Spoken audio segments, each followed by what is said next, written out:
The fluorescent lights of County Memorial Hospital buzzed overhead as Nathan Russo sat slumped in the vinyl chair beside his mother's bed.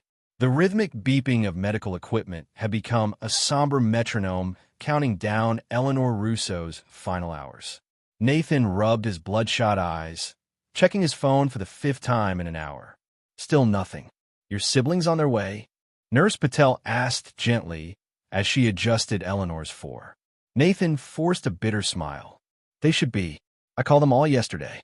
3 days had passed since Eleanor's condition had deteriorated rapidly. 3 days of Nathan sitting vigil alone while his wife Vanessa claimed she couldn't get away from her busy schedule organizing the town's annual charity gala. 3 days of his brother Anthony promising to fly in from Chicago but never arriving. 3 days of his sister Diana texting excuses about her children's activities, making it impossible to visit. The doctor says it won't be long now, Nurse Patel said softly. Do you want me to try calling them again? Nathan shook his head. They know. He gazed at his mother's frail form, remembering how she had been the backbone of their family after his father died 20 years ago. Eleanor had worked 2 jobs to put all 3 children through college, never complaining even as her health began to fail. Now, at 68, cancer was taking her away, and Nathan was the only one who bothered to show up. His phone vibrated. A text for Vanessa. How's it going? Gala preparations are insane. The Williamsons just doubled their donation if I name the silent auction after them. Talk later. No question about Eleanor. No offer to come by. Just society gossip. Nathan pocketed his phone without responding. Their marriage had been deteriorating for years, but Vanessa's absence during this family crisis felt like the final betrayal. At 42, Nathan had built a successful construction company from nothing, provided a luxurious home in Lakeside Heights, and given Vanessa everything she wanted. Yet here he sat alone, watching his mother die. The doctor entered, checked Eleanor's vitals, and gave Nathan a grim nod. It's time to say your goodbyes, Mr. Russo. As if summoned by those words, Eleanor's eyes fluttered open. Nathan, she whispered, her voice barely audible. You came. Of course, Mom, he said, taking her hand. I've been here the whole time. A ghost of a smile touched her lips. The others, they're on their way, he lied, unwilling to burden her with the truth. Eleanor's eyes, though clouded with morphine, showed a surprising clarity. No, they're not. She squeezed his hand weakly. It's okay. I need to tell you something. She motioned for him to come closer, and when he leaned in, she whispered, bottom drawer of my desk. The key is taped under my jewelry box. What you find there will explain everything. Nathan frowned. Mom, what are you? Promise me you'll look, she insisted with sudden urgency. I promise, Nathan said, his throat tight with emotion. Eleanor relaxed against her pillows. You were always the strong one, like your father. Her eyes drifted closed. The others, they're not what you think. The monitor's steady beat became a continuous tone. The doctor rushed forward, but Nathan already knew. Eleanor Russo was gone. As the doctor pronounced the time of death, Nurse Patel approached with an envelope in her hand. She asked me to give you this when it was time. Nathan took the sealed envelope with trembling fingers. His name was written on the front in his mother's elegant script. Outside the hospital room, a commotion erupted. Anthony and Diana had finally arrived, both dressed immaculately, both tearfully demanding to see their mother. You're too late, Nathan said coldly as he stepped into the hallway. She's gone. Diana collapsed dramatically into a chair. We tried to get here. The traffic was terrible. Anthony adjusted his expensive tie. Some of us have responsibilities, Nathan. We can't all drop everything for weeks like you. Behind them stood Vanessa, looking uncomfortable in her designer dress. I came as soon as I could, she murmured, not meeting Nathan's eyes. Convenient timing, Nathan remarked, the envelope heavy in his pocket. All of you arriving exactly after she passed. A hospital administrator approached, clipboard in hand. I'm sorry for your loss. There are some arrangements we need to discuss.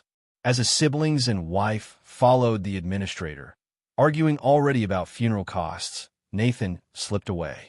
In his car, he finally opened the letter. My dearest Nathan, if you're reading this, I've gone to join your father. I'm sorry I must burden you with this truth, but you deserve to know. The safe deposit box at First National, key enclosed, contains evidence that Anthony, Diana, and unfortunately your Vanessa have been systematically stealing from both of us for years. The family business your father left, the one Anthony claimed was worthless and sold for our benefit, was actually worth millions. The trust fund that supposedly dried up has been siphoned into offshore accounts. Even your construction company has been compromised. More importantly, you should know that you are not alone in this world. Find Thomas Newberry in Millfield. He will explain the rest. Your loving mother, Eleanor. Nathan sat frozen, the letter clutched in his hands, as rain began to fall against the windshield. Everything he thought he knew about his family had just crumbled to dust. The key turned smoothly in the lock of Eleanor's desk drawer. Inside lay a decades-old leather journal, a USB drive, and several folders neatly labeled with dates. Nathan's hands shook as he opened the first folder. Bank statements, property deeds, corporate documents, and a series of surveillance photos showing Anthony, Diana, and most shockingly, Vanessa, meeting with a man Nathan recognized as Victor Blackwell, his mother's financial advisor. His phone rang. "Vanessa, where are you?" she demanded. "We're all at the lawyer's office for the will reading." "I'll be there," Nathan said coldly. "Don't start without me." When Nathan arrived at the law offices of Bedford and Associates, the tension was palpable. His siblings sat stiffly in leather chairs while Vanessa paced by the window. Finally, Diana huffed. "Some of us have places to be." The lawyer, Samuel Bedford, cleared his throat. "Now that everyone is present, we can proceed with the reading of Eleanor Rousseau's last will and testament." What followed stunned everyone in the room. Eleanor had revised her will just 3 months earlier. The family home, which Anthony had been eyeing for years, was to be sold with proceeds going to cancer research. The valuable art collection Diana had already mentally distributed among her friends was donated to the City Museum. Most surprisingly, Nathan was named executor of the estate with explicit instructions that Anthony and Diana receive only token inheritances of $1,000 each. "This is outrageous," Anthony shouted, his face reddening. She wasn't in her right mind. "I'll contest this," Diana threatened, glaring at Nathan. "You manipulated her when she was weak." Bedford remained impassive. The will was witnessed by 2 physicians who certified her mental competence. Additionally, there's a video testament explaining her decisions. Nathan watched his siblings rage, while Vanessa remained suspiciously silent. After the meeting, she approached him cautiously. "Nathan, about dinner tonight." "I won't be home," he interrupted. "Don't wait up." The town of Millfield was an hour's drive, a quaint place Nathan hadn't visited since childhood. Following his mother's instructions, he found Thomas Newberry's address, a modest house with a well-kept garden. The man who answered the door was in his 70s, with a shock of white hair and familiar eyes. "You must be Nathan," he said, as if he'd been expecting him. "You look just like your father."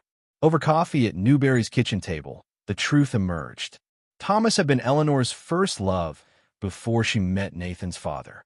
They had reconnected after her husband's death, keeping their relationship private to avoid the jealousy of her other children. Eleanor knew what they were doing, Thomas explained, sliding an old photograph across the table. She hired a private investigator 3 years ago when money started disappearing. The photo showed a younger Eleanor with Thomas, both smiling widely. "There's something else you should know," Thomas said hesitantly. "After your father died, Eleanor discovered something in his papers. Anthony and Diana, they're not his biological children." Nathan stared in disbelief. "What? Your mother was married briefly before she met your father. A short, unhappy union. When she and your father got together, he adopted them legally, raised them as his own. But you were their only biological child together." The revelation struck Nathan like a physical blow. "Does this have something to do with the theft?" he asked. Thomas nodded grimly. "They found out about their parentage years ago. I think that's when the resentment started. But there's more." He produced a thick folder. "Victor Blackwell has been helping them systematically loot not just your mother's accounts, but your company as well." Nathan flipped through the documents, his anger building. Bank transfers authorized by Vanessa, who had insisted on handling the company books. Property deals where Anthony had posed as Nathan's business partner. Loans taken out against company assets without his knowledge. Why didn't she tell me? Nathan demanded. She was gathering evidence, Thomas replied. And she was afraid for your safety. Blackwell has dangerous connections. As if on cue, Nathan's phone buzzed with a text from an unknown number. Back off, or you'll regret it. The money's gone. Accept it. Nathan looked up at Thomas. I need to go back. There's something I need to do. When Nathan returned home that night, he found Vanessa waiting, a glass of wine in hand, and concern painted perfectly on her face. Where have you been? I've been worried sick, she said, reaching for him. Nathan stepped back. Have you really? Her expression faltered. Of course. It's been a difficult day for all of us. Has it? Nathan moved to the liquor cabinet and poured himself a whiskey. Tell me, how long have you been working with Blackwell? The glass nearly slipped from Vanessa's fingers. I don't know what you're talking about. The offshore accounts, the forged signatures, the embezzlement from my company.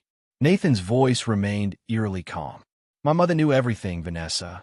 She has records of every transaction. Vanessa's facade cracked. Your precious mother never thought I was good enough for you. Diana and Anthony told me what she was really like, controlling, manipulative. We deserve that money after everything. Everything what? Nathan interrupted. After she put you through college? After she welcomed you into the family? After she loaned us the money to buy this house? Vanessa's eyes narrowed. You have no proof of anything. Nathan smiled coldly. That's where you're wrong. And tomorrow, the police will have it too. The color drained from Vanessa's face. You're bluffing. Try me. Later that night, Nathan heard Vanessa on the phone, speaking urgently in hushed tones. The next morning, she was gone, along with her jewelry and the contents of their joint account. The investigation moved quickly once Nathan turned over his mother's evidence. Federal agents had apparently been watching Blackwell for years, suspecting him of running a sophisticated fraud operation targeting wealthy families. Nathan's case broke it wide open.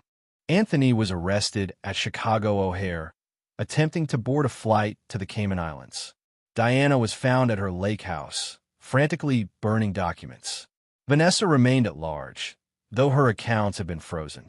At his mother's funeral, Nathan stood alone by the grave, the other mourners keeping a respectful distance from the family scandal. As the service concluded, a hand touched his shoulder. Mr. Russo? I'm Detective Laura Montgomery. The woman was tall, with intelligent eyes and a firm handshake. I'd like to speak with you about your wife's whereabouts. Over the following weeks, Nathan worked closely with Montgomery, piecing together the extent of the conspiracy. Blackwell had targeted Eleanor years ago, recognizing her vulnerability after her husband's death. He'd then manipulated Anthony and Diana's resentment, eventually recruiting Vanessa when she expressed frustration about Nathan's devotion to his family business rather than her social ambitions. They were planning to leave you bankrupt, Montgomery explained during one of their meetings. Once the money was gone, Vanessa would file for divorce, claiming your financial mismanagement destroyed the marriage. Nathan couldn't help but laugh bitterly. And I never saw it coming. People rarely do when it's family, she replied with unexpected gentleness. The investigation revealed that the conspiracy went deeper than Nathan had imagined. Several other families had been targeted by Blackwell's organization. As Nathan helped build the case, he found unexpected strength in the pursuit of justice, not just for himself, but for all of Blackwell's victims. 6 months after Eleanor's death, Vanessa was apprehended in Mexico. Nathan watched impassively as she was led into the courthouse for arraignment, refusing to meet his eyes. Diana and Anthony had already accepted plea deals, providing testimony against Blackwell in exchange for reduced sentences. That evening, Nathan returned to his mother's house, which he'd kept despite the will's instructions. He hadn't been able to bring himself to sell it yet. Thomas Newberry was waiting on the porch. You did it, Thomas said simply. Nathan nodded. She would have been proud, I think. She was always proud of you. Thomas handed him an old cigar box. She wanted you to have this when it was all over. Inside the box, Nathan found photographs of his parents, happy moments frozen in time. a handwritten recipe for his father's famous Sunday sauce, his mother's wedding ring, and a final note. Nathan, by now, the truth has come to light. I'm sorry for the pain this has caused you, but not for protecting you as long as I could. Some will say I should have told you sooner, but a mother's instinct is to shield her child, even when that child is a grown man. What matters now is what you build from here. The foundation of lies has been swept away. What replaces it is entirely up to you. Remember that family isn't always blood. It's the people who stand by you when others fall away. All my love, Mom. Nathan folded the note carefully and looked up at Thomas. She mentioned family not always being blood. Was she talking about you? Thomas smiled sadly. Partly, but there's someone else you should meet. He gestured toward a car parked on the street, where a young woman now stood watching them uncertainly. This is Olivia, Thomas said as she approached. Eleanor helped her escape an abusive marriage 5 years ago, set her up with a new identity, a job at her foundation. She's been like a daughter to your mother ever since. Olivia extended her hand. Your mother spoke of you often, Mr. Russo. She said you were the only one who truly inherited your father's integrity. As the three of them sat on the porch sharing stories of Eleanor late into the evening, Nathan felt something he hadn't experienced since before his mother's illness, a sense of belonging. These strangers connected by Eleanor's kindness were somehow more family than those who shared his name. 1 year later, Nathan stood in the newly dedicated Eleanor Russo Memorial Garden at the community hospital. The prosecution of Blackwell and his associates had concluded successfully, and Nathan had rebuilt his construction company with honest partners. Detective Montgomery, Laura, as he now called her, stood beside him at the dedication ceremony. Their professional relationship had gradually evolved into something more personal. Neither rushed it, both carrying scars from betrayal, but the foundation was solid. Thomas and Olivia had become fixtures in Nathan's life. Sunday dinners a new tradition in Eleanor's old house, which Nathan had ultimately decided to keep. Together, they had established the Eleanor Russo Foundation, supporting victims of financial fraud and domestic abuse. As the small crowd dispersed after the ceremony, Laura squeezed his hand. You okay? Nathan gazed at the garden, bright with his mother's favorite flowers. You know, for the first time in a long time, I think I am. In his pocket was his mother's final letter, worn from repeated readings. He no longer needed to take it out to remember the words that had changed everything. Instead of breaking him, the truth had ultimately set him free. The past couldn't be changed, but the future, that was still unwritten. And Nathan Russo was finally ready to begin a new chapter.